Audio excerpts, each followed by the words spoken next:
ਸਾਹਿਬ ਸ੍ਰੀ ਗੁਰੂ ਨਾਨਕ ਦੇਵ ਮਹਾਰਾਜ ਜੀ ਨੇ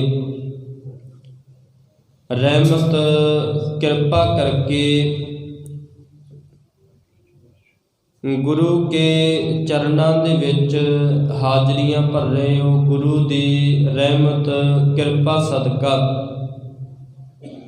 धन गुरु नानक देव पातशाह जी ने सानू संगत बख्शे, साडे अंदर ज्ञान की चंगारी लाउण वास्ते सतगुरां ने कह दिता घर घर अंदर धर्मसाल होवै कीर्तन सदा वसोआ।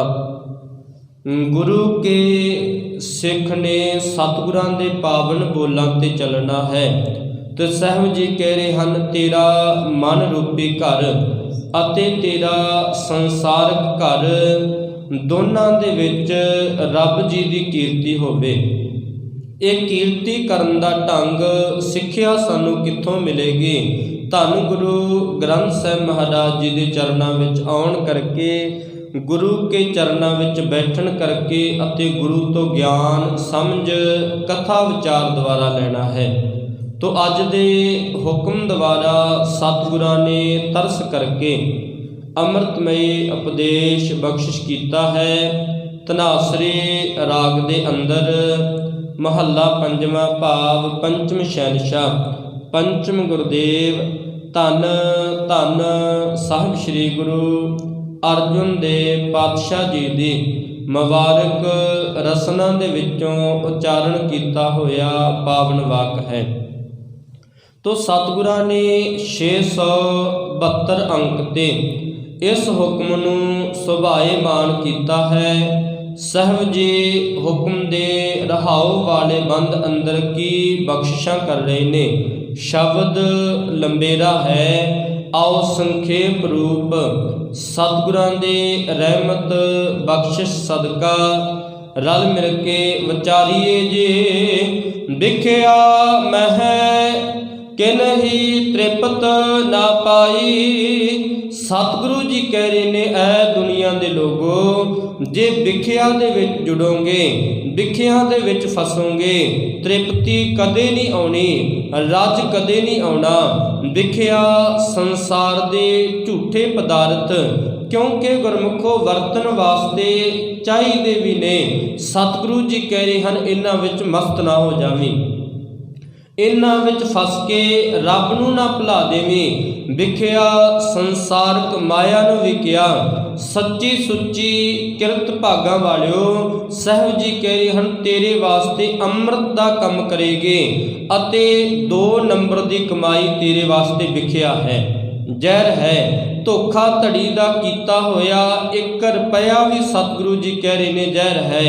जे भागां वालिओ बंदे ने लख कमाया, उस दे विच एक दा भी धोखा कर लिया ते उस लख नूं भी नाश कर देवेगा। इसलिए सतगुरु जी कह रहे हैं ऐ बंदे तेरे जीवन अंदर सचियारता होवे। सतगुरां ने बाणी विच कह दिता किव सचियारा होई है किव कूड़ा टुटै पाल। ये मन दे विचों भुलेखा दूर किवें होवे? ये कूड़ दी कंध कूड़ दी पाल जीवन विचों किवें खत्म होवे? ये काई किवें खत्म होवे? कूड़ दी पाल भाव अखां सामने एक वकारां दी कंध बनी हुई है। मनुख कहता है मैं शायद इधरों कमा लवांगा, शायद 10 20 50 की ठगी मार लवांगा, शायद मैं बहुत कुछ अपने जीवन में हासिल कर लवांगा। सतगुरु जी कह रहे हैं तू अपने मन की नीलामी कर रहा है। क्योंकि गुरमुखो जदों जमीर मरी होवेगी मनुख नूं फिर अपने पराए की पहचान नहीं रहेगी। पुराना समा सी जमीरां जागदियां सन, गुरमुखो बहुत वड्डा परिवार हो जाता सी। सारे परिवार एक घर दे विच रहिंदे सन। परिवार के घर दे विच जितने भी जी ने सारे एक वड्डी सवात वड्डे कमरे दे विच पिया करदे सन। अज दे समय दे विच घर पक्के बन गए, अज दे समय दे विच इमारतां वड्डियां बन गईयां, पर दिलां करके मना करके दूरियां पै गईयां। ਇਸ ਲਈ ਭਾਗਾਂ ਵਾਲਿਓ, ਸਤਿਗੁਰਾਂ ਦੀ ਬਾਣੀ ਸਾਨੂੰ ਸਮਝਾ ਰਹੀ ਹੈ, ਸੰਸਾਰਕ ਜ਼ਹਿਰ, ਸੰਸਾਰਕ ਪਦਾਰਥ ਤੈਨੂੰ ਭੋਗਣ ਵਾਸਤੇ ਇਹ ਰਸ ਚਾਹੀਦੇ ਵੀ ਹਨ, ਪਰ ਇਹਨਾਂ ਰਸਾਂ ਦੇ ਵਿੱਚ ਭੋਗਦਾ ਇਹ ਰਸ ਸੰਸਾਰਕ ਤਲ ਤੇ ਕਿਤੇ ਇਤਨਾ ਇਹਨਾਂ ਦੇ ਵਿੱਚ ਗੁਲਤਾਨ ਨਾ ਹੋ ਜਾਵੇਂ, ਰੱਬ ਨੂੰ ਭੁੱਲ ਜਾਵੇਂ। ਗੁਰੂ ਕਹਿ ਰਿਹਾ ਹੈ, ਗੁਰੂ ਨੇ ਤੇਰੀ ਕਿਰਤ ਦੇ ਵਿੱਚ ਬਰਕਤ ਪਾ ਦਿੱਤੀ, ਮਾਇਆ ਵਧਦੀ ਗਈ ਤੇ ਤਿਉਂ ਸਿਮਰਨ ਵਧਾਈ ਜਾਈ। ਜਿਵੇਂ ਜਿਵੇਂ ਮਾਇਆ ਵਧਦੀ ਜਾਵੇ ਤਿਉਂ ਸਿਮਰਨ ਰੱਬ ਜੀ ਦਾ ਵਧਾ ਦੇ। ਤੇ ਗੁਰੂ ਜੀ ਕਹਿ ਰਹੇ ਨੇ, ਜੇ ਸੰਸਾਰ ਦੇ ਵਿੱਚ ਜੈਸੇ ਕੰਮ ਕੀਤੇ, ਜੈਸੀ ਤੇਰੀ ਰੀਤ ਹੋਵੇਗੀ, ਜੈਸੇ ਕੰਮ ਹੋਣਗੇ, ਤੇ ਫਿਰ ਰੱਬ ਦੀਆਂ ਨਜ਼ਰਾਂ ਦੇ ਵਿੱਚ ਸ਼ਰਮਿੰਦਾ ਨਾ ਹੋਣਾ ਪਵੇ। ਜਹ ਕਰਨੀ ਹੋਵੇ ਸ਼ਰਮਿੰਦਾ, ਇਹ ਕਮਾਨੀ ਰੀਤ। ਜੈਸੇ ਤੂੰ ਕੰਮ ਕਰੇਗਾ ਫਿਰ ਤੇਰੇ ਕੰਮਾਂ ਤੇ ਨਵੇੜਾ ਹੋਣਾ ਹੈ, ਕਿਉਂਕਿ ਜੈਸਾ ਬੀਜੈ ਸੋ ਲੁਣੈ। ਕਰਮਾ ਸੰਧੜਾ ਖੇਤ, ਗੁਰੂ ਨੇ ਤੇ ਤੈਨੂੰ ਖੇਤ ਦੇ ਦਿੱਤਾ, ਮਨ ਰੂਪੀ ਖੇਤ ਹੈ। ਤੂੰ ਇਸ ਵਿੱਚ ਬੀਜ ਕੈਸਾ ਬੋਣਾ ਹੈ, ਇਹ ਤੇਰੇ ਤੇ ਡਿਪੈਂਡ ਹੈ। ਤੇ ਸਤਿਗੁਰੂ ਜੀ ਕਹਿ ਰਹੇ ਹਨ, ਮਨੁੱਖ ਨੇ ਆਪਣੇ ਕਰਮ ਆਪ ਬਣਾਉਣੇ ਨੇ। ਬੰਦਾ ਕਹਿ ਦਿੰਦਾ ਹੈ ਜੀ ਮੇਰੇ ਕਰਮਾਂ ਦੇ ਵਿੱਚ ਲਿਖਿਆ, ਨਸ਼ਾ ਕਰਨਾ ਭਾਗਾਂ ਵਾਲਿਓ ਬੰਦੇ ਦੇ ਕਰਮਾਂ ਦੇ ਵਿੱਚ ਲਿਖਿਆ ਹੈ। ਪੈਸੇ ਦੀ ਬਰਬਾਦੀ ਕਰਨੀ, ਧੀਆਂ ਪੁੱਤ ਭੁੱਖੇ ਮਰਨ ਬੰਦੇ ਦੇ ਕਰਮਾਂ ਵਿੱਚ ਥੋੜੀ ਨਾ ਲਿਖਿਆ ਹੈ। ਸਤਿਗੁਰੂ ਜੀ ਕਹਿ ਰਹੇ ਹਨ, ਬੰਦਾ ਆਪਣੇ ਹੱਥ ਦਿਖਾਉਂਦਾ ਹੈ। ਐ ਬੰਦੇ ਤੇਰੀ ਕਿਰਤ ਵਿੱਚ, ਤੇਰੇ ਹੱਥਾਂ ਦੇ ਵਿੱਚ ਤੇਰਾ ਭਵਿੱਖ ਹੈ। ਬੰਦਾ ਭਾਗਾਂ ਵਾਲਿਓ ਹੱਥ ਦਿਖਾਉਂਦਾ ਫਿਰਦਾ ਹੈ, ਮੈਂ ਆਪਣੇ ਜੀਵਨ ਨੂੰ ਬਦਲ ਲਵਾਂਗਾ। ਸਤਿਗੁਰੂ ਜੀ ਕਹਿ ਰਹੇ ਹਨ, ਮਿਹਨਤ ਕਰ, ਕਿਰਤ ਕਰ, ਤੂੰ ਆਪਣੇ ਪਰਿਵਾਰ ਦੀ ਪਰਵਰਿਸ਼ ਚੰਗੀ ਕਰ ਸਕਦਾ ਹੈ। ਜੇ ਆਪਣੇ ਪਰਿਵਾਰ ਨੂੰ ਚੰਗਾ ਪਾਲਣਾ ਚਾਹੁੰਦਾ ਹੈ, ਮਿਹਨਤ ਕਰੀ, ਨਸ਼ਿਆਂ ਪੱਤਿਆਂ ਤੋਂ ਦੂਰ ਰਹੀ, ਮਾੜੀ ਸੰਗਤ ਤੋਂ ਦੂਰ ਰਹੀ। ਭਾਗਾਂ ਵਾਲਿਓ, ਸਤਿਗੁਰੂ ਜੀ ਸਾਨੂੰ ਕਿਰਤੀ ਬਣਾ ਰਹੇ ਨੇ, ਸਤਿਗੁਰੂ ਜੀ ਸਾਨੂੰ ਮਿਹਨਤੀ ਬਣਾ ਰਹੇ ਨੇ, ਸਤਿਗੁਰੂ ਜੀ ਸਾਨੂੰ ਮਾੜੀ ਨਿੰਦਿਆ ਚੁਗਲੀ ਤੋਂ ਰੋਕ ਰਹੇ ਨੇ, ਸਤਿਗੁਰੂ ਜੀ ਸਾਡੇ ਵਿੱਚ ਜੀਵਨ ਵਿੱਚੋਂ ਵਕਾਰ ਕਰ ਰਹੇ ਨੇ, ਸਤਿਗੁਰੂ ਜੀ ਸੰਗਤ ਵਿੱਚ ਬੈਠ ਕੇ ਸਾਨੂੰ ਸੁਨੇਹਾ ਦੇ ਰਹੇ ਨੇ, ਰੱਬ ਜੀ ਨੂੰ ਧਿਆਉਣਾ ਕਿਵੇਂ ਹੈ।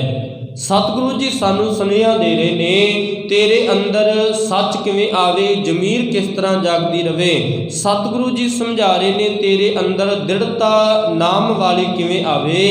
ਦੁਨੀਆ ਦੇ ਵਿੱਚ ਭਾਵੇਂ ਕਿਤਨੇ ਵੀ ਦੁੱਖ ਆ ਜਾਣ, ਪਰ ਇਹ ਕਦੇ ਡੋਲੀ ਨਾ, ਆਪਣੇ ਮਨ ਨੂੰ ਕਾਇਮ ਰੱਖੇਗਾ। ਸਾਹਿਬ ਕਹਿ ਰਹੇ ਹਨ, ਦੁੱਖ ਤੇਰੇ ਅੱਗੇ ਕੁਝ ਵੀ ਤੇਰਾ ਵਿਗਾੜ ਨਹੀਂ ਸਕਣਗੇ। ਇਸ ਲਈ ਜੇ ਮਨ ਕਾਇਮ ਹੈ, ਕਿਉਂਕਿ ਜ਼ਿੰਦਗੀ ਇੱਕ ਸੰਘਰਸ਼ ਹੈ। ਤੇ ਸਤਿਗੁਰੂ ਜੀ ਕਹਿ ਰਹੇ ਹਨ, ਜਿਹੜਾ ਰੱਬ ਵਾਲੇ ਰਸਤੇ ਤੇ ਤੁਰਦਾ ਹੈ, ਚੇਤਾ ਰੱਖਿਓ ਇਸ ਰਸਤੇ ਤੇ ਭੀੜ ਨਹੀਂ ਹੋਵੇਗੀ, ਇਸ ਰਸਤੇ ਤੇ ਬਹੁਤੇ ਲੋਕ ਨਹੀਂ ਤੁਰਦੇ। ਤੁਰਨ ਵਾਲਾ ਕੋਈ ਦੁਨੀਆ ਵਿੱਚੋਂ ਵੱਖਰਾ ਹੈ, ਕੋਈ ਵਿਰਲਾ ਹੈ। ਸਾਹਿਬ ਜੀ ਕਹਿ ਰਹੇ ਹਨ, ਹੈਨ ਵਿਰਲੇ ਨਾਹੀ ਘਣੇ, ਫੈਲ ਫੱਕੜ ਸੰਸਾਰ, ਜਗ ਮਹਿ ਉੱਤਮ ਕਾਢੀਐ। ਵਿਰਲੇ ਕੇਈ ਕੇ ਕੋਟਨ ਮੈਂ, ਨਾਨਕ ਕੋ ਨਾਰਾਇਣ ਜੇ ਜੀਤ। ਜਿਸ ਨੂੰ ਰੱਬ ਚੇਤੇ ਹੈ, ਉਹ ਕਰੋੜਾਂ ਵਿੱਚੋਂ ਇੱਕ ਆਦ ਹੈ। ਇਸ ਲਈ ਸਾਹਿਬ ਜੀ ਕਹਿ ਰਹੇ ਹਨ, ਨਹੀਂ ਤੇ ਬੰਦਾ ਸੰਸਾਰ ਦੀ ਵਿਖਿਆ ਦੇ ਵਿੱਚ ਇਤਨਾ ਗੁਲਤਾਨ ਹੋ ਗਿਆ, ਕਿਉਂਕਿ ਬੋਲ ਨਾ ਜਾਣੈ ਮਾਇਆ ਮਦ ਮਾਤਾ। ਰੱਬ ਜੀ ਮੈਂ ਬੋਲਣਾ ਨਹੀਂ ਜਾਣਦਾ, ਮੈਂ ਮਾਇਆ ਰੂਪੀ ਨਸ਼ੇ ਦੇ ਵਿੱਚ ਮਸਤ ਇਤਨਾ ਹੋ ਗਿਆ, ਮਰਨਾ ਚੀਤਨਾ ਆਵੇ। ਗੁਰੂ ਜੀ ਕਹਿ ਰਹੇ ਨੇ, ਬੰਦੇ ਨੇ ਮੌਤ ਵੀ ਭੁਲਾ ਦਿੱਤੀ, ਮੌਤ ਭੁੱਲ ਗਈ ਤੇ ਗੁਰਮੁਖੋ ਰੱਬ ਭੁੱਲ ਗਿਆ। ਬੰਦਾ ਡਰਦਾ ਹੀ ਦੂਜੀ ਚੀਜ਼ ਨੂੰ ਚੇਤੇ ਰੱਖਦਾ ਹੈ। ਮੌਤ ਦਾ ਡਰ ਇਸ ਨੂੰ ਹੋਵੇਗਾ ਤੇ ਰੱਬ ਵੀ ਚੇਤੇ ਰਹੇਗਾ, ਯਾਦ ਰਹੇਗਾ। ਮੈਂ ਇੱਕ ਨਾ ਇੱਕ ਦੁਨੀਆ ਤੋਂ ਇੱਕ ਨਾ ਇੱਕ ਦਿਨ ਚਲੇ ਜਾਣਾ ਹੈ, ਇਸ ਲਈ ਕਿਉਂ ਨਾ ਰੱਬ ਜੀ ਦੀ ਇਬਾਦਤ ਕਰ ਲਵਾਂ। ਸਤਿਗੁਰੂ ਜੀ ਕਹਿ ਰਹੇ ਨੇ, ਐ ਬੰਦੇ ਇਹ ਤੇਰੇ ਮਨ ਦੀ ਇੱਕ ਪਰਿਭਾਸ਼ਾ ਹੈ। ਆਪਣੇ ਮਨ ਨੂੰ ਗੁਰੂ ਵਾਲੇ ਪਾਸੇ ਲਾ ਲਵੇਂਗਾ, ਜੀਵਨ ਸਫਲ ਹੋ ਜਾਵੇਗਾ। ਆਪਣੇ ਮਨ ਨੂੰ ਸੰਸਾਰ ਵਿੱਚ ਜੋੜੇਗਾ। ਸਤਿਗੁਰੂ ਜੀ ਕਹਿ ਰਹੇ ਹਨ, ਚੇਤਾ ਰੱਖੀ, ਜੀਵਨ ਦੇ ਵਿੱਚ ਸੰਸਾਰ ਤੋਂ ਜਾਣ ਤੋਂ ਬਾਅਦ ਤੇ ਤੇਰਾ ਪਰਿਵਾਰ ਵੱਧ ਤੋਂ ਵੱਧ 2 ਪੀੜ੍ਹੀਆਂ 3 ਪੀੜ੍ਹੀਆਂ ਤੈਨੂੰ ਯਾਦ ਰੱਖਣਗੀਆਂ। ਬਹੁਤਾਤ ਵਿੱਚ ਇੱਦਾਂ ਹੀ ਹੈ ਗੁਰਮੁਖੋ, ਦਾਦੇ ਪੜਦਾਦਿਆਂ ਤੋਂ ਇਲਾਵਾ ਸਾਨੂੰ ਬਹੁਤਿਆਂ ਦੇ ਨਾਵਾਂ ਦਾ ਪਤਾ ਨਹੀਂ ਹੁੰਦਾ, ਸਾਡੇ ਪਰਿਵਾਰ ਕਿੰਨਾਂ ਦੀ ਕੁੱਲ ਵਿੱਚੋਂ ਨੇ। ਵੱਧ ਤੋਂ ਵੱਧ ਦਾਦੇ ਦਾ ਨਾਮ, ਪੜਦਾਦੇ ਦਾ ਨਾਮ, ਉਸ ਤੋਂ ਅੱਗੇ ਇੱਕ ਅੱਧਾ ਨਾਮ ਚੇਤੇ ਹੋਵੇਗਾ। ਸਤਿਗੁਰਾਂ ਦੀ ਬਾਣੀ ਕਹਿ ਰਹੀ ਹੈ, ਜਿਹੜਾ ਰੱਬ ਨੂੰ ਧਿਆਵੇਗਾ ਉਸ ਨੂੰ ਪੁਸ਼ਤਾਂ ਯਾਦ ਰੱਖਣਗੀਆਂ। ਜਿਹੜਾ ਰੱਬ ਨੂੰ ਧਿਆਵੇਗਾ ਜ਼ਿੰਦਗੀ ਵਿੱਚ ਲੋਕ ਉਸ ਨੂੰ ਸਨਮਾਨ ਦੇਣਗੇ। ਭਾਵੇਂ ਕੁੱਲਾਂ ਕਿਤਨੀਆਂ ਵੀ ਬਦਲਦੀਆਂ ਜਾਣ, ਪਰ ਉਸ ਦਾ ਨਾਮ ਸੁਨਹਿਰੀ ਅੱਖਰਾਂ ਦੇ ਵਿੱਚ ਚਮਕਦਾ ਰਹੇਗਾ। ਇਹ ਬਖਸ਼ਿਸ਼ ਗੁਰੂ ਕੀ ਹੈ। ਇਸ ਲਈ ਜਿਹੜਾ ਸੰਸਾਰ ਦੇ ਵਿੱਚ ਗੁਲਤਾਨ ਹੋਇਆ ਵਿਖਿਆ ਮੈਂ, ਕਿਨ ਹੀ ਤ੍ਰਿਪਤ ਨਾ ਪਾਈ। ਜਿਹੜਾ ਸੰਸਾਰ ਦੀ ਮਾਇਆ ਮਗਰ ਭੱਜਿਆ, ਸੰਸਾਰ ਦੇ ਰਸਾਂ ਮਗਰ ਭੱਜਿਆ, ਸੰਸਾਰ ਦੇ ਪਦਾਰਥਾਂ ਮਗਰ ਭੱਜਿਆ, ਤੇ ਸਤਿਗੁਰੂ ਜੀ ਕਹਿ ਰਹੇ ਹਨ, ਜਉ ਪਾਵਕ ਇੰਦਨ ਨਹੀਂ ਤਰਾਪੈ, ਬਿਨ ਹਰਿ ਕਹਾਂ ਅਗਾਈ। ਜਉ ਤੋਂ ਭਾਵ ਜਿਵੇਂ, ਪਾਵਕ ਤੋਂ ਭਾਵ ਸਤਿਗੁਰੂ ਜੀ ਕਹਿ ਰਹੇ ਨੇ ਅੱਗ, ਇੰਦਨ ਤੋਂ ਭਾਵ ਲੱਕੜਾਂ ਬਾਲਣ, ਤੇ ਕਹਿ ਰਹੇ ਨੇ ਨਹੀਂ ਤਰਾਪੈ। ਜਿਵੇਂ ਵੇਖੋ ਅੱਗ ਦੀ ਪਿਆਸ ਲੱਕੜਾਂ ਨਹੀਂ ਬੁਝਾ ਸਕਦੀਆਂ।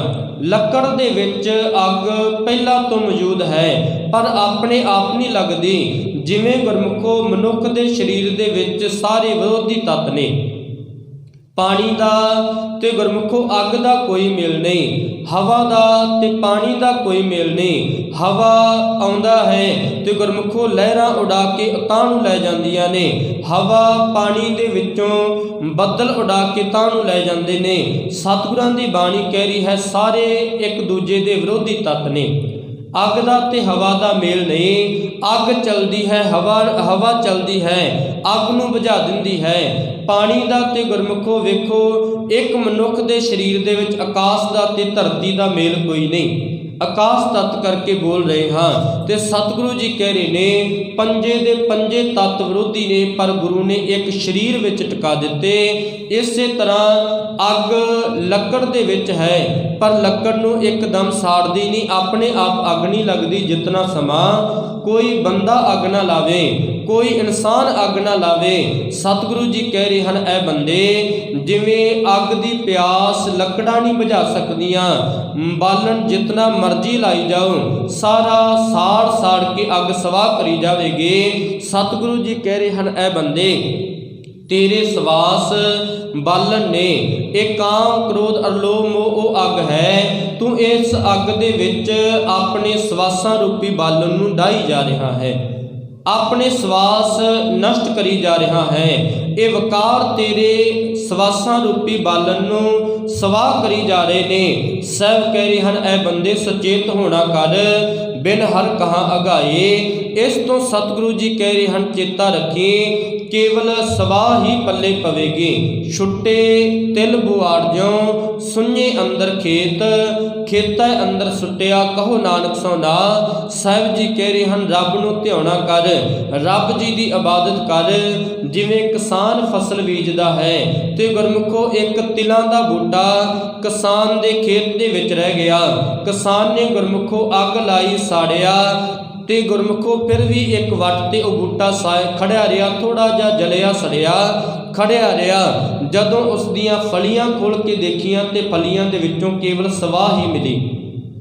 ਸਤਿਗੁਰੂ ਜੀ ਕਹਿ ਰਹੇ ਹਨ, ਇਸੇ ਤਰ੍ਹਾਂ ਇਹ ਬੰਦੇ ਜੀਵਨ ਹੈ, ਜੇ ਆਪਣੇ ਜੀਵਨ ਦੀਆਂ ਫਲੀਆਂ ਨੂੰ ਗਿਆਨ ਸਦਕਾ ਭਰ ਲਵੇਂਗਾ, ਤੇ ਸਹਿਬ ਕਹਿ ਰਹੇ ਹਨ, ਇਸ ਫਲੀਆਂ ਦੇ ਵਿੱਚੋਂ ਅਨਾਜ ਪ੍ਰਾਪਤ ਕਰ ਲਵੇਂਗਾ। ਨਹੀਂ ਤੇ ਤੇਰਾ ਜੀਵਨ ਉਸ ਖਸਮੇ ਬੂਟੇ ਦੀ ਤਰ੍ਹਾਂ ਹੈ, ਜਿਸ ਦਾ ਖਸਮ ਕੋਈ ਨਹੀਂ। ਸਾਰੀ ਫਸਲ ਕਿਸਾਨ ਨੇ ਸੰਭਾਲੇ, ਇੱਕ ਬੂਟਾ ਛੁੱਟ ਗਿਆ, ਤੇ ਸਹਿਬ ਜੀ ਕਹਿ ਰਹੇ ਹਨ, ਉਹ ਨਿਖਸਮਾ ਹੈ। ਇਸੇ ਤਰ੍ਹਾਂ ਗੁਰੂ ਨਾਨਕ ਦੇਵ ਮਹਾਰਾਜ ਜੀ ਨੇ ਉਦਾਹਰਨ ਦੇ ਦਿੱਤੀ, ਛੁੱਟੇ ਤਿਲ ਬੁਆੜ ਜਿਉ। ਖੇਤ ਵਿੱਚ ਤਿਲ ਦਾ ਇੱਕ ਬੂਟਾ ਛੁੱਟ ਗਿਆ, ਸਾਰੀ ਤਿਲਾਂ ਦੀ ਫਸਲ ਕਿਸਾਨ ਨੇ ਵੱਢ ਲਈ। ਛੁੱਟੇ ਤਿਲ ਬੁਆੜ ਜਿਉ, ਸੁੰਨੇ ਅੰਦਰ ਖੇਤ, ਖੇਤ ਵਿੱਚ ਸੁੰਨਾ ਰਹਿ ਗਿਆ, ਇਕੱਲਾ ਰਹਿ ਗਿਆ। ਤੇ ਕਹਿ ਰਹੇ ਨੇ, ਖੇਤੈ ਅੰਦਰ ਸੁੱਟਿਆ, ਕਹੋ ਨਾਨਕ ਸੋ ਨਾ। ਫਲੀਐ ਫੁਲੀਐ ਬੱਪੜੇ, ਭੀ ਤਨ ਵਿੱਚ ਸਵਾ। ਐਸਾ ਬੂਟਾ ਨਾ ਫਲੇਗਾ ਨਾ ਫੁੱਲੇਗਾ, ਨਾ ਉਸ ਨੂੰ ਫਲ ਲੱਗਣਗੇ ਨਾ ਉਸ ਨੂੰ ਫੁੱਲ ਲੱਗਣਗੇ। ਐ ਬੰਦੇ, ਤੇਰੀ ਵੀ ਕਿਤੇ ਦਾਸਤਾਂ ਐਸੀ ਨਾ ਬਣ ਜਾਵੇ, ਜੇ ਆਪਣੇ ਮਨ ਨੂੰ ਫਲਣਾ ਫਲਾਉਣਾ ਚਾਹੁੰਦਾ ਹੈ ਤੇ ਗੁਰੂ ਕੇ ਚਰਨਾਂ ਵਿੱਚ ਆ, ਗੁਰੂ ਤੋਂ ਸਿੱਖਿਆ ਲੈ। ਫਲੇਗਾ ਵੀ ਫੁੱਲੇਗਾ ਵੀ, ਸੰਸਾਰ ਵਿੱਚ ਲੋਕ ਵਡਿਆਈ ਕਰਨਗੇ, ਸਮਾਜ ਵਿੱਚ ਨਾਮ ਹੋਵੇਗਾ, ਰੱਬ ਜੀ ਦੀ ਦਰਗਾਹ ਵਿੱਚ ਸਨਮਾਨਿਆ ਜਾਵੇਗਾ। ਗੁਰੂ ਕੇ ਚਰਨਾਂ ਵਿੱਚ ਆ ਕੇ ਸਿੱਖਿਆ ਲੈਣੀ ਪਵੇਗੀ। ਰਹਾਉ ਵਾਲੇ ਬੰਦ ਵਿੱਚ ਗੁਰੂ ਜੀ ਨੇ ਰਹਿਮਤ ਕਰਕੇ ਸਮਝਾਉਣਾ ਕੀਤਾ। ਰਹਾਉ ਤੋਂ ਭਾਵ ਰੁਕਣਾ, ਵਿਚਾਰਨਾ, ਸਮਝਣਾ। ਆਰੰਭਤਾ ਵਿੱਚ ਸਤਿਗੁਰੂ ਜੀ ਬਖਸ਼ਿਸ਼ ਕਰ ਰਹੇ ਹਨ ਜੇ ਵਿਖਿਆ ਮਹਿ ਕਿਨਹੀ ਤ੍ਰਿਪਤ ਨਾ ਪਾਈ, ਜਉ ਪਾਵਕ ਇੰਦਨ ਨਹੀਂ ਧਰਾਪੈ, ਬਿਨ ਹਰ ਕਹਾਂ ਅਗਾਈ। ਇਹ ਰਹਾਉ ਵਾਲੀਆਂ ਪੰਕਤੀਆਂ ਜਿਨ੍ਹਾਂ ਦੀ ਵਿਚਾਰ ਆਪਾਂ ਰਲ ਮਿਲ ਕੇ ਕੀਤੀ। ਆਰੰਭਤਾ ਵਿੱਚ ਸਤਿਗੁਰੂ ਜੀ ਬਖਸ਼ਿਸ਼ ਕਰ ਰਹੇ ਹਨ ਜੇ ਵੱਡੇ ਵੱਡੇ ਰਾਜਨ ਅਰ ਭੂਮਨ, ਤਾਂ ਕਿ ਤ੍ਰਿਸ਼ਨ ਨਾ ਬੁਝੀ। ਗੁਰੂ ਜੀ ਕਹਿ ਰਹੇ ਨੇ ਸੰਸਾਰ ਤੇ ਵੱਡੇ ਵੱਡੇ ਰਾਜੇ ਵੀ ਆਏ, ਉਹਨਾਂ ਦੇ ਪਾਸ ਧਨ ਵੀ ਬੜਾ ਹੈ, ਦੌਲਤ ਵੀ ਬੜੀ ਹੈ। ਐਸੇ ਫਕੀਰ ਵੀ ਦੁਨੀਆ ਤੇ ਆਏ ਜਿਹੜੇ ਫਕੀਰੀ ਭੇਸ ਦੇ ਵਿੱਚ ਤੇ ਆ ਗਏ, ਪਰ ਰੱਬ ਜੀ ਨੂੰ ਧਿਆਇਆ ਨਹੀਂ, ਬਿਰਤੀ ਫਿਰ ਇਸ ਮਾਇਆ ਦੇ ਵਿੱਚ ਫਸੀ ਰਹੀ। ਐਸਾ ਇੱਕ ਫਕੀਰ ਗੁਰੂ ਗੋਬਿੰਦ ਸਿੰਘ ਮਹਾਰਾਜ ਜੀ ਦੇ ਚਰਨਾਂ ਦੇ ਵਿੱਚ ਵੀ ਆਇਆ ਹੈ। ਨਾਮ ਇਸ ਫਕੀਰ ਦਾ ਪਪਾਲੀ ਫਕੀਰ ਹੈ ਤੇ ਗੁਰਮੁਖੋ ਇਸ ਦੀ ਟੋਪੀ ਤੇ 99 ਮੋਹਰਾਂ ਲੱਗੀਆਂ ਨੇ। ਜਿਸ ਰਾਜ ਵਿੱਚ ਵੀ ਜਾਂਦਾ ਹੈ ਇੱਕ ਆਦ ਮੋਹਰ ਉਸ ਰਾਜੇ ਕੋਲੋਂ ਮੰਗਦਾ ਹੈ ਤੇ ਗੁਰਮੁਖੋ ਇੱਛਾ ਹੈ ਜੇ ਪਹਿਲੋ 9 ਸਨ ਇੱਛਾ ਹੋਈ 10 ਪੂਰੀਆਂ ਹੋ ਜਾਣ, 49 ਸਨ ਇੱਛਾ ਹੋਈ 50 ਮੋਹਰਾਂ ਪੂਰੀਆਂ ਹੋ ਜਾਣ। ਜਿਹੜਾ ਵੀ ਇਸ ਨੂੰ ਮੋਹਰ ਦਿੰਦਾ ਸੀ ਇਹ ਆਪਣੀ ਟੋਪੀ ਤੇ ਲਗਾ ਲੈਂਦਾ ਸੀ। ਉੱਤੋਂ ਕਹਿੰਦਾ ਸੀ ਮੈਂ ਫਕੀਰ ਹਾਂ, ਮੈਂ ਰੱਬ ਨੂੰ ਧਿਆਉਣਾ ਹਾਂ। ਗੁਰੂ ਗੋਬਿੰਦ ਸਿੰਘ ਮਹਾਰਾਜ ਜੀ ਦੇ ਚਰਨਾਂ ਵਿੱਚ ਆਇਆ, ਸਤਿਗੁਰਾਂ ਨੂੰ ਗੁਰਮੁਖੋ ਬਚਨ ਗੁਰੂ ਦੇ ਨਾਲ ਕਰਨ ਲੱਗਾ। ਗੁਰੂ ਕੇ ਚਰਨਾਂ ਵਿੱਚ ਬੈਠਿਆ ਬਚਨ ਕਰਨ ਲੱਗਾ। ਫਿਰ ਵੀ ਜਦੋਂ ਜਾਣ ਲੱਗਾ ਕਹਿਣ ਲੱਗਾ ਮਹਾਰਾਜ ਮੇਰੀ ਟੋਪੀ ਤੇ 99 ਮੋਹਰਾਂ ਨੇ, ਮੇਰੀ ਇੱਛਾ ਹੈ 100 ਹੋ ਜਾਣ। ਸਤਿਗੁਰਾਂ ਨੇ ਟੋਪੀ ਤੇ ਇੱਕ ਛੋਟਾ ਜਿਹਾ ਡੰਡਾ ਗੁਰੂ ਕੇ ਹੱਥ ਵਿੱਚ ਸੀ, ਤੁਨਕਾ ਲਾਇਆ, ਛੋਟਾ ਜਿਹਾ ਡੰਡਾ ਟੋਪੀ ਦੇ ਨਾਲ ਲਾਇਆ, ਸਾਰੀਆਂ ਖਿਲਰ ਗਈਆਂ। ਫਕੀਰ ਗੁਰਮੁਖੋ ਪਹਿਲੋਂ ਤੇ ਰੱਬ ਦੀਆਂ ਗੱਲਾਂ ਕਰ ਰਿਹਾ ਸੀ, ਸਾਰੀਆਂ ਮੋਹਰਾਂ ਖਿਲਰ ਗਈਆਂ ਤੇ ਸਾਰੀਆਂ ਮੋਹਰਾਂ ਨੂੰ ਜਲਦੀ ਦੇ ਨਾਲ ਇਕੱਠਾ ਕਰਨ ਲੱਗ ਗਿਆ। ਤੇ ਸਤਿਗੁਰੂ ਗੁਰੂ ਗੋਬਿੰਦ ਸਿੰਘ ਪਾਤਸ਼ਾਹ ਕਹਿਣ ਲੱਗੇ ਤੂੰ ਹਾਲੇ ਵੀ ਇਸ ਮਾਇਆ ਦੇ ਵਿੱਚ ਫਸਿਆ ਹੋਇਆ ਹੈ, ਨਾਮ ਪਪਾਲੀ ਰੱਖਿਆ ਹੈ, ਤੂੰ ਤੇ ਪਖਾਲੀ ਹੈ, ਭਾਵ ਅੰਦਰੋਂ ਖਾਲੀ ਹੈ, ਅੰਦਰ ਗਿਆਨ ਨਹੀਂ। ਪਹਿਰਾਵਾ ਹੀ ਕੇਵਲ ਸੰਸਾਰੀਆਂ ਵਾਲਾ ਨਹੀਂ, ਪਹਿਰਾਵਾ ਧਾਰਮਿਕ ਬਣਾਇਆ ਹੋਇਆ ਹੈ। ਸੰਸਾਰੀਆਂ ਤੋਂ ਥੋੜਾ ਜਿਹਾ ਵੱਖ ਪਹਿਰਾਵੇ ਕਰਕੇ ਲੱਗਦਾ ਹੈ, ਪਰ ਮਨ ਕਰਕੇ ਤਾਂ ਉਸੇ ਤਰ੍ਹਾਂ ਮਾਇਆ ਦੇ ਵਿੱਚ ਗੁਲਤਾਨ ਹੈ। ਗੁਰੂ ਗੋਬਿੰਦ ਸਿੰਘ ਪਾਤਸ਼ਾਹ ਜੀ ਕਹਿਣ ਲੱਗੇ ਜਿਹੜਾ ਮਨ ਕਰਕੇ ਤਿਆਰ ਹੋ ਗਿਆ ਉਸ ਨੂੰ ਪਰਿਵਾਰ ਛੱਡਣ ਦੀ ਜ਼ਰੂਰਤ ਨਹੀਂ, ਉਸ ਨੂੰ ਦੁਨੀਆ ਤੋਂ ਦੂਰ ਰਹਿਣ ਦੀ ਜ਼ਰੂਰਤ ਨਹੀਂ, ਆਪਣੇ ਪਰਿਵਾਰ ਆਪਣੇ ਘਰ ਦੇ ਵਿੱਚ ਰਹਿ। ਤੇ ਗੁਰਮੁਖੋ ਗੁਰੂ ਗੋਬਿੰਦ ਸਿੰਘ ਮਹਾਰਾਜ ਜੀ ਕਹਿਣ ਲੱਗੇ ਜਾਓ ਇਸ ਨੂੰ ਮੋਹਰਾਂ ਦੇ ਦਿਓ। ਤੇ ਗੁਰਮੁਖੋ ਸਤਿਗੁਰਾਂ ਦੇ ਬਚਨਾਂ ਤੋਂ ਪ੍ਰਭਾਵਿਤ ਇਤਨਾ ਹੋਇਆ, ਸਾਰੀਆਂ ਦੀਆਂ ਸਾਰੀਆਂ ਮੋਹਰਾਂ ਗੁਰੂ ਕੇ ਚਰਨਾਂ ਵਿੱਚ ਭੇਟਾ ਕਰ ਦਿੱਤੀਆਂ। ਸਿੱਖ ਸਜਿਆ ਗੁਰੂ ਕੇ ਚਰਨਾਂ ਵਿੱਚ ਸੇਵਾ ਕਰਨ ਲੱਗਿਆ। ਇਸੇ ਤਰ੍ਹਾਂ ਗੁਰੂ ਕੇ ਬਚਨ ਗੁਰੂ ਕੇ ਬੋਲ ਮਨੁੱਖ ਦਾ ਜੀਵਨ ਬਦਲ ਦਿੰਦੇ ਨੇ। ਸਤਿਗੁਰੂ ਜੀ ਕਹਿ ਰਹੇ ਨੇ ਦੁਨੀਆ ਤੇ ਵੱਡੇ ਵੱਡੇ ਰਾਜੇ ਵੀ ਆਏ, ਰਾਜਨ ਅਰ ਭੂਮਨ। ਰਾਜਨ ਤੋਂ ਭਾਵ ਸੰਸਾਰ ਤੇ ਰਾਜ ਕਰਨ ਵਾਲੇ, ਭੂਮਨ ਤੋਂ ਭਾਵ ਜ਼ਮੀਨਾਂ ਦੇ ਮਾਲਕ। ਤਿਨ ਕੀ ਤਿਸ ਕੀ ਤਾਂ ਕੀ ਤ੍ਰਿਸ਼ਨ ਨਾ ਬੁਝੀ, ਉਹਨਾਂ ਦੀ ਤ੍ਰਿਸ਼ਨਾ ਨਹੀਂ ਬੁਝੀ। ਵੇਖੋ ਜੇ ਇੱਕ ਕਿੱਲਾ ਬੰਦੇ ਦੇ ਕੋਲ ਹੈ, ਬੰਦਾ ਕਹਿ ਦਿੰਦਾ ਹੈ ਨਾਲ ਵਾਲਾ ਵੀ ਬਣ ਜਾਵੇ, ਨਾਲ ਵਾਲਾ ਵੀ ਬਣ ਜਾਵੇ, ਨਾਲ ਵਾਲੀ ਕਰਨਾਲ ਵੀ ਮੇਰੀ ਹੋ ਜਾਵੇ, ਆ ਵੱਟ ਥੋੜੀ ਜੀ ਪਰਾਂ ਨੂੰ ਹੋ ਜਾਵੇ। ਸਤਿਗੁਰਾਂ ਦੀ ਬਾਣੀ ਕਹਿ ਰਹੀ ਹੈ ਪਹਿਲੋਂ ਰਾਜਿਆਂ ਦਾ ਵੀ ਹਾਲ ਇਹ ਸੀ, ਰਾਜੇ ਕਹਿੰਦੇ ਸਨ ਇੱਥੋਂ ਤੱਕ ਮੇਰਾ ਰਾਜ ਫੈਲ ਜਾਵੇ। ਇਹਨਾਂ ਰਾਜ ਵਧਾਉਣ ਦੇ ਚੱਕਰਾਂ ਵਿੱਚ ਗੁਰਮੁਖੋ ਅਨੇਕਾਂ ਲੋਕਾਂ ਦਾ ਘਾਣ ਕਰ ਦਿੱਤਾ। ਵੱਡੇ ਵੱਡੇ ਕਸਮਾਨ ਦੇ ਯੁੱਧ ਹੋਏ। ਇਨ੍ਹਾਂ ਯੁੱਧਾਂ ਦੇ ਵਿੱਚ ਅਨੇਕਾਂ ਦੀਆਂ ਜਾਨਾਂ ਗਈਆਂ। ਵੇਖੋ ਸਿਕੰਦਰ ਵਰਗੇ ਦੁਨੀਆ ਤੇ ਆਏ, ਕਰੋੜਾਂ ਦੁਨੀਆ ਦਾ ਇਸ ਨੇ ਘਾਣ ਕੀਤਾ, ਕਰੋੜਾਂ ਲੋਕਾਂ ਨੂੰ ਮੌਤ ਦੇ ਘਾਟ ਉਤਾਰਿਆ, ਪਰ ਅੰਤਲੇ ਸਮੇਂ ਖਾਲੀ ਗਿਆ। ਸਤਿਗੁਰੂ ਜੀ ਕਹਿ ਰਹੇ ਹਨ, ਇੱਥੇ ਜ਼ਮੀਨਾਂ ਨੂੰ ਸਾਂਭਣ ਵਾਲੇ, ਇੱਥੇ ਪ੍ਰਾਪਰਟੀਆਂ ਨੂੰ ਸਾਂਭਣ ਵਾਲੇ, ਇੱਥੇ ਪਲਾਟਾਂ ਫਲੈਟਾਂ ਨੂੰ ਸਾਂਭਣ ਵਾਲੇ ਇੱਕ ਦਿਨ ਦੁਨੀਆ ਤੋਂ ਖਾਲੀ ਹੀ ਜਾਂਦੇ ਨੇ। ਤੇ ਗੁਰੂ ਜੀ ਕਹਿ ਰਹੇ ਨੇ, ਚੇਤਾ ਰੱਖ, ਉਤਨਾ ਸਮਾਂ ਤ੍ਰਿਸ਼ਨਾ ਨਹੀਂ ਬੁਝੇਗੀ ਜਿਤਨਾ ਸਮਾਂ ਗੁਰੂ ਨੂੰ ਚੇਤੇ ਨਹੀਂ ਕਰੇਗਾ, ਜਿਤਨਾ ਸਮਾਂ ਗੁਰੂ ਨੂੰ ਧਿਆਵੇਂਗਾ ਨਹੀਂ। ਰਾਜ ਵੱਡੇ ਵੱਡੇ ਰਾਜ ਨੇ ਅਰ ਘੂਮਣ, ਤਾਂ ਕਿ ਤ੍ਰਿਸ਼ਨਾ ਨਾ ਬੁਝੀ। ਇਹ ਤ੍ਰਿਸ਼ਨਾ ਦਿਨੋਂ ਦਿਨ ਵੱਧਦੀ ਗਈ। ਇਸ ਤ੍ਰਿਸ਼ਨਾ ਕਰਕੇ ਬੰਦੇ ਦੇ ਘਰਾਂ ਦੇ ਵਿੱਚ ਪਾੜ ਪੈ ਗਏ, ਮਨਾਂ ਦੇ ਵਿੱਚ ਪਾੜ ਪੈ ਗਏ, ਘਰਾਂ ਵਿੱਚ ਕੰਧਾਂ ਨਿਕਲ ਗਈਆਂ, ਪੈਲੀਆਂ ਜ਼ਮੀਨਾਂ ਦੀਆਂ ਵੰਡਾਂ ਹੋ ਗਈਆਂ। ਸਾਹਿਬ ਜੀ ਕਹਿ ਰਹੇ ਹਨ, ਕੇਵਲ ਤ੍ਰਿਸ਼ਨਾ ਕਰਕੇ ਹੈ। ਇਸ ਲਈ ਲਪਟ ਰਹੇ ਮਾਇਆ ਰੰਗ ਮਾਤੇ, ਲੋਚਨ ਕਛੂ ਨਾ ਸੁਜੀ। ਕਿਉਂ ਸਤਿਗੁਰੂ ਜੀ ਕਹਿ ਰਹੇ ਹਨ, ਇਹ ਸਭ ਕੁਝ ਹੋਇਆ ਕਿਉਂਕਿ ਮਾਇਆ ਦੇ ਵਿੱਚ ਲਪਟੇ ਰਹੇ, ਮਾਇਆ ਰੂਪੀ ਨਸ਼ੇ ਦੇ ਵਿੱਚ ਲਿਬੜੇ ਰਹੇ, ਮਾਇਆ ਰੂਪੀ ਨਸ਼ੇ ਦੇ ਵਿੱਚ ਗੁਲਤਾਨ ਰਹੇ, ਲਪਟ ਰਹੇ ਮਾਇਆ ਰੰਗ ਮਾਤੇ। ਇਸ ਮਾਇਆ ਰੂਪੀ ਰੰਗ ਦੇ ਵਿੱਚ ਮਸਤ ਰਹੇ। ਲੋਚਨ ਕਛੂ ਨਾ ਸੁਝੀ, ਰੱਬ ਜੀ ਦੇ ਨਾਮ ਨੂੰ ਕਦੀ ਲੋਚਿਆ ਨਹੀਂ, ਧਿਆਇਆ ਨਹੀਂ, ਆਪਣੇ ਮਨ ਅੰਦਰ ਗੁਰੂ ਨੂੰ ਚੇਤੇ ਨਹੀਂ ਕੀਤਾ। ਸੁਝੀ ਭਾਵ ਗੁਰੂ ਕੇ ਗਿਆਨ ਦੀ ਸੋਝੀ ਇਸ ਨੇ ਲਈ ਨਹੀਂ। ਸਤਿਗੁਰੂ ਜੀ ਰਹਿਮਤ ਕਰਨ।